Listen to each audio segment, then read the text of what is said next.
Hi, I am Umesh Kumar Singh. I am motivational speaker. Today, I am going to tell you why students fail. What is the main reason? दोस्तों, मैं आप सभी को बताने जा रहा हूँ कि बच्चे असफल क्यों होते हैं, इसके पीछे मुख्य कारण क्या होता है। आज के समय में बच्चे असफल हो रहे हैं या कभी भी बच्चे असफल होते थे।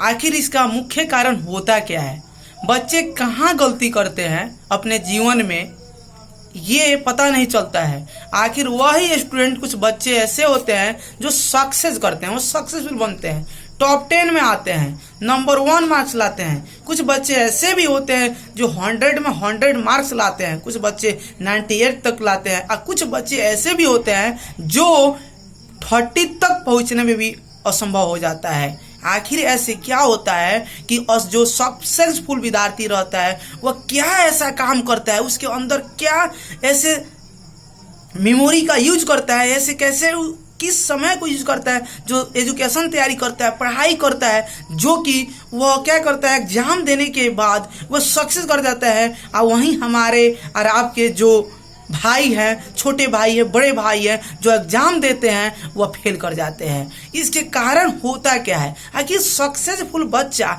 आखिर असफल से इतना अंतर कैसे होते हैं, आखिर उसके पीछे कारण क्या होता है, what is the main reason, उसका मुख्य कारण क्या है कि बच्चे सफल हो जाते हैं, कुछ बच्चे असफल हो जाते हैं।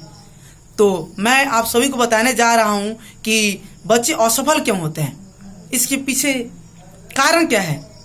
तो सबसे पहले बच्चे असफल होने का मुख्य कारण यह है कि लैक ऑफ कंप्लीट प्रिपरेशन, पूर्ण रूप से परीक्षा की तैयारी ना होना। आप सभी जानते हैं कि यदि कोई भी यहाँ पे कोर्स बना हुआ है, ये बच्चा या 10th हो या इंटर हो या ग्रेजुएशन हो या MBBS हो या JEE हो या TAT हो या जो भी हम एग्जाम को ले ले, उसका एक कोर्स होता है। उस कोर्स का अंदर उसके अंदर एक टाइम भी होता है, एक लिमिट सीमा होती है कि ये कोर्स 2 साल का है, ये कोर्स 1 साल का है, ये कोर्स 4 साल का है, ये कोर्स 5 साल 6 मंथ का है। जैसे आप MBBS ले लीजिए, bachelor of the medicine and the bachelor of the surgery को ले लीजिए, MBBS is the full name. तो हमारे MBBS जो होता है ये भी एक कोर्स है, इसका भी एक टाइम सीमा होती है कि ये कोर्स इतने दिन में होगा। 5 साल 6 मंथ का MBBS कोर्स होता है। आप बताइए, कोई बच्चा एग्जाम की तैयारी कर रहा है, MBBS की तैयारी कर रहा है, वह बच्चा क्या करे कि पूर्ण रूप से परीक्षा की तैयारी ही ना करे, वह 5 साल 6 मंथ का कोर्स को वो सोचे कि 2 साल में ही कर ले, 1 साल में ही कर ले, तो क्या वो बच्चा सक्सेस करेगा? क्या वो बच्चा निकल पाएगा? नहीं निकल पाएगा, क्योंकि 5 साल 6 मंथ का कोर्स है। उसको किसी तरह अपने दिमाग को संतुलन बनाकर 5 साल 6 मंथ का प्रिपरेशन करना ही होगा। क्योंकि ऐसा होता है, एक बार में 1 साल में प्रिपरेशन होने वाला रहता तो हमारे सारे बच्चे यहाँ पे 1 साल ही पढ़ाई करते और 1 साल को ही कोर्स बना दिया जाता है। लेकिन ऐसा नहीं है। हमारे जो भी कोर्स हैं, हमारे बहुत अच्छे कोर्स होते हैं, जो हमारे भगवान कहे जाने वाले MBBS जो होते हैं, डॉक्टर होते हैं, मैं उसको दिल से सलाम करता हूँ, क्योंकि उन्हीं की बदौलत और हमारे आज समाज कल्याण करने के लिए होते हैं। वहाँ से बच्चे जो भी हमारे डॉक्टर होते हैं एक दूसरे को सेवा करते हैं। सबसे प्रतिष्ठित सम्मानित पद जो होते हैं, आखिर उस पद को कोई चाहे 1 मंथ में करने के लिए, 1 साल में, 2 साल में करने के लिए क्या हो सकता है? नहीं हो सकता है। तब पहला बच्चे क्या होता है, फेल करने का पहला चांस कदम उठा लेता है, lack of the complete preparation, पूर्ण रूप से परीक्षा की तैयारी नहीं करता है। दूसरा जो कारण होता है वह होता है आपका टाइम मैनेजमेंट, समय प्रबंधक। टाइम मैनेजमेंट सबसे किसी भी चीज को सक्सेस करने के लिए, सफल होने के लिए सबसे इंपॉर्टेंट चीज है। क्यों? या तो वह हमारे मोटिवेशनल स्पीकर हो, या हमारे किसी भी फील्ड का हो, या हमारे बिजनेस हो, या हमारे पढ़ाई हो, कोई भी काम करने में आप छोटा काम करें या बड़ा काम करें, उसमें आपका टाइम मैनेजमेंट नेसेसरी है, वो हमारे लिए नेसेसरी है। क्योंकि यदि कोई व्यक्ति टाइम मैनेजमेंट को फॉलो नहीं करता है तो मैं कह सकता हूं कि वह इंसान कभी भी जीवन में सक्सेस नहीं होगा। क्योंकि टाइम मैनेजमेंट इतना अहम भूमिका है हमारे जीवन के लिए, जिसकी कोई के बारे में हम कह नहीं सकते हैं। क्या होते हैं, बच्चे टाइम मैनेजमेंट सही नहीं कर पाते हैं। पढ़ने के समय क्या करते हैं, वह पढ़ने के समय सोते हैं, सोते के समय वो पढ़ते हैं। खाने के वक्त क्या होता है, वो पढ़ते हैं, और पढ़ने के वक्त क्या करते हैं, वो खाना चालू करते हैं, बनाना चालू करते हैं। कोई भी टाइम, कोई भी वर्क को, कोई भी सीमा को, वो अपने मैनेजमेंट को, कब हमको फिजिक्स पढ़ना है, कब हमको केमिस्ट्री पढ़ना है, कब हमको ये कोर्स पढ़ना है, कब हमको टाइम है, कब मुझे क्लास जाना है, ये बच्चे को पता ही नहीं है। टाइम को सही रूप से वो मैनेजमेंट ही नहीं करते हैं। इसलिए बच्चे को सेकंड फेल होने का कारण ये बन जाता है टाइम मैनेजमेंट को सही रूप से यूज ना कर पाना।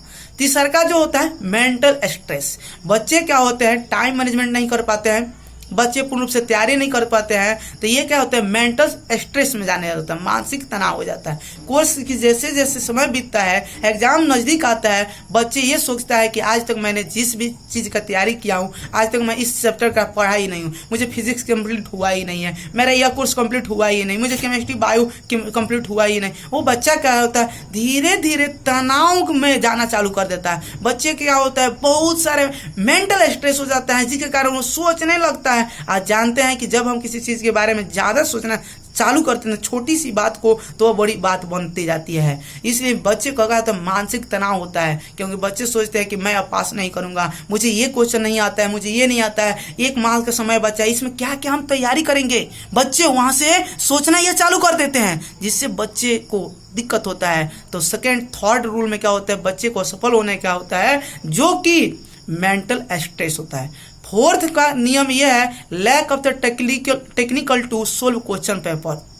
प्रश्न पत्र को हल करने का तकनीक का अभाव होना। बच्चे क्या करते हैं, एग्जाम में जाते हैं, एग्जाम देने जाते हैं, सभी क्वेश्चन को एक जैसा सोल्व करना चालू कर देते हैं। फिजिक्स हो, केमिस्ट्री हो, मैथ हो, या जो भी सब्जेक्ट आप ले लीजिए, जो आप तैयारी करते हैं वो आप पर डिपेंड करता है कि आप किस चीज़ का तैयारी करते हैं। जो भी उसमें सब्जेक्ट होता है, बच्चे क्या करते हैं, सभी क्वेश्चन को एक तरह से उसको हल करने का तकनीक अपनाते हैं। जबकि आप सभी हमारे सीनियर हैं, जितने भी हमारे श्रेष्ठ लोग हमको सुन रहे हैं, देख रहे हैं, क्योंकि जानते हैं कि सभी क्वेश्चन को एक तरह से सोल्व नहीं किया जाता है। हर क्वेश्चन को सोल्व करने का तरीका अलग होता है। कुछ क्वेश्चन को जल्द सोल्व किया जाता है, कुछ क्वेश्चन को बहुत उसको प्रोसेस से सोल्व किया जाता है। लेकिन यहाँ क्या होते हैं, बच्चे जो होते हैं वो सभी क्वेश्चन को तकनीक पता नहीं होता कि किस टेक्निकल के थ्रू से कितने जल्द शॉर्ट क्वेश्चन को सोल्व करें, ये नहीं पता होता है। तो बच्चे को फोर्थ रीजन ये होता है असफल होने के, lack of technical to solve question paper. जो पूर्ण रूप से क्या होता है, परीक्षा को क्या होता है,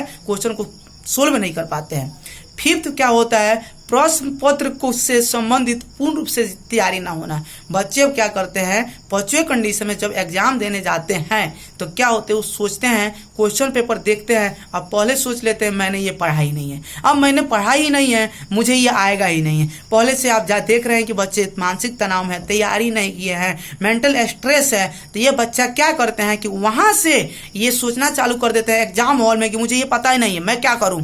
अब जैसे आप जानते हैं कि जैसे सोचते हैं वैसे बनते हैं, क्योंकि आप पहले से ही सोच लिए हैं कि मैं फेल कर जाऊंगा, मैं पास करने वाला नहीं हूं। तो जानते हैं कि जिस इंसान को खुद अपने आप पर विश्वास नहीं है, क्या वो इंसान पास कर सकता है। मैं आपसे पूछना चाहता हूं, आप मुझे देख रहे हैं, आप बताइए यस या नो, कमेंट में लिखिए कि नहीं ऐसा है। यदि जिसको खुद को विश्वास नहीं है अपने आप पर, क्या वो पास करेगा। प्लीज आप सभी से मुझे निवेदन है कि आप मुझे कमेंट में यस या नो जरूर लिखिए, क्योंकि मैं आप सभी को विचार जानना चाहता हूं कि क्या बच्चे वहां पर सफल होंगे, नहीं होंगे। आप यहीं लिखिएगा यस, क्योंकि बच्चे असफल वहां होंगे, क्योंकि सफल नहीं होंगे। क्योंकि आप जानते हैं कि जब तक खुद पे विश्वास नहीं हो तो क्या पास कहाँ से होंगे। तो बच्चे वहां से क्वेश्चन को देखते हैं और देखने के बाद सोचने लगते हैं कि ना मुझे ये पता ही नहीं है, मुझे ये आएगा ही नहीं है। जो आता भी है था वह सोच सोच कर बच्चे को क्या होता है, पसीना छूटने लगता है। वहां पे सोच कर क्या करते हैं, जो याद रहता है वो भी भूल जाते हैं,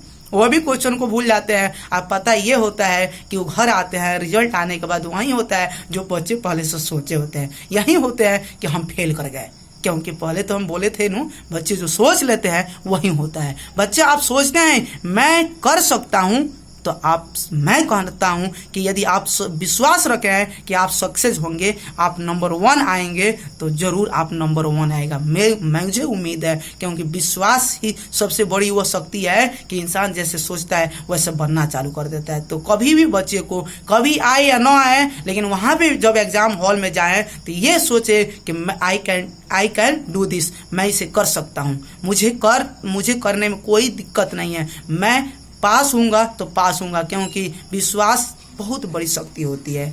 तो जितने भी मेरे श्रोतागण हैं, मुझे सुन रहे हैं, मुझे देख रहे हैं, आप सभी से मुझे निवेदन है कि आप मेरे चैनल को, मेरी बात अच्छा लगे तो कमेंट और शेयर और लाइक जरूर करें। यदि मेरी बात आपको अच्छा नहीं लगता है तो आप कमेंट और मुझे लाइक और डिसलाइक करते रहिए, क्योंकि आपको यदि मैं 1% भी अच्छा बात यदि बता पाया हूँ, मैं अपने विचार से आपको अच्छा लगा है, तो आप मुझे सपोर्ट करें। आपका भाई यूएस मोटिवेशनल। धन्यवाद।